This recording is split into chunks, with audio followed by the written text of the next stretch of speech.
Assalamualaikum warahmatullahi wabarakatuh. Kami dari kelompok 1 terdiri dari Maharani, Maheni, Nusa Intan Asyifa, Oki Citra Sanjaya, dan Wahyu Hadining Putri. Kami akan mempresentasikan hasil diskusi kami mengenai rancangan pembelajaran dalam UBD Ruang Kolaborasi Topik 5. Understanding by Design atau UBD merupakan pendekatan pembelajaran yang menekankan pada tujuan pembelajaran. Pendidik merancang tujuan dan bagaimana tujuan tersebut tercapai. Understanding by Design juga disebut dengan desain mundur, yang mana dalam langkahnya dimulai dari mengidentifikasi hasil yang diinginkan, kemudian evaluasi pembelajaran, dan terakhir langkah pembelajaran. Terdapat elemen penting pendekatan dalam UBD. Yang pertama ada W, yaitu where and why. H, hook and hold. E, explore and experience. R, reflect, rating and revisi.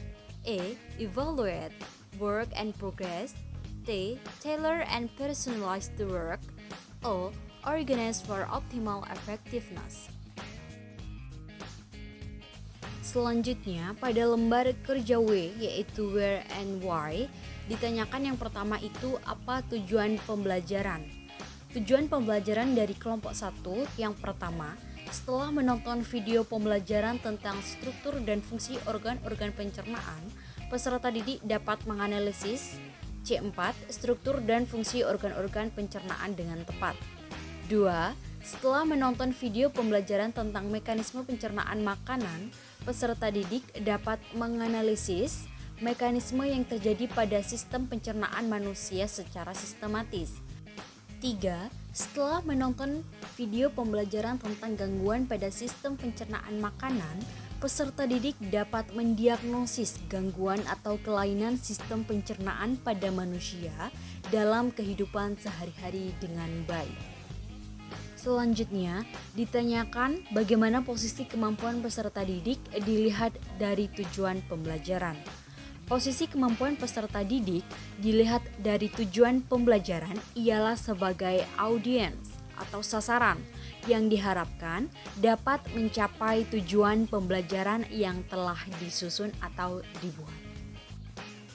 Terdapat beberapa cara untuk menulis tujuan pembelajaran secara utuh, seperti menggunakan prinsip ABCD dan SMART. Pada prinsip ABCD, A itu sebagai audiens. Maksudnya ialah siapa yang menjadi sasaran dari pembelajaran yang akan dilakukan. B, behavior, ialah perilaku. Dalam hal ini ialah kata-kata operasional yang dapat dilaksanakan serta tidak menimbulkan penafsiran ganda. C, condition, ialah suatu kondisi yang diciptakan di mana peserta didik mencapai tujuan dalam situasi ataupun kondisi tersebut. Dan terakhir, D, yaitu degree, ialah tingkat penguasaan peserta didik terhadap materi pembelajaran yang diberikan. Sedangkan pada prinsip SMART, yaitu S, spesifik, artinya objek yang ditingkatkan sempit atau khusus secara operasional dan tidak terlalu umum. M, measurable, artinya tujuan pembelajaran dapat diukur dan dapat dilacak oleh pembelajaran. Apakah target belajarnya sudah tercapai atau belum?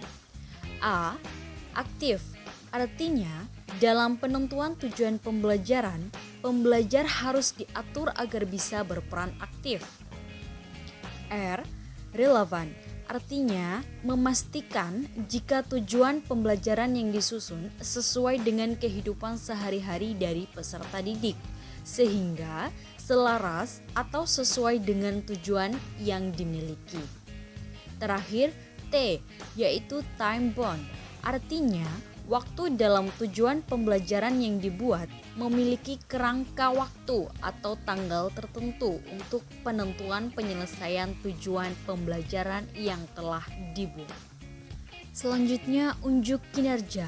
Unjuk kinerja yang sesuai dengan elemen W, yaitu where and why, yang ada pada tujuan pembelajaran kami ialah aspek menjelaskan dan aspek perspektif.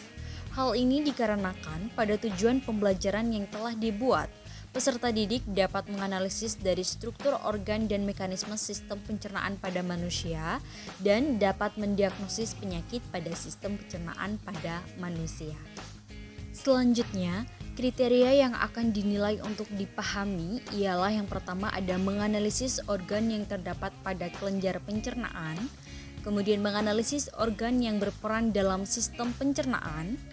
Yang ketiga, menganalisis mekanisme proses pencernaan makanan yang terjadi pada manusia.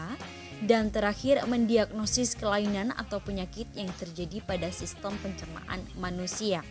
Hal ini menjawab dari pertanyaan kriteria yang akan dinilai untuk dipahami pada lembar kerja W atau where and why.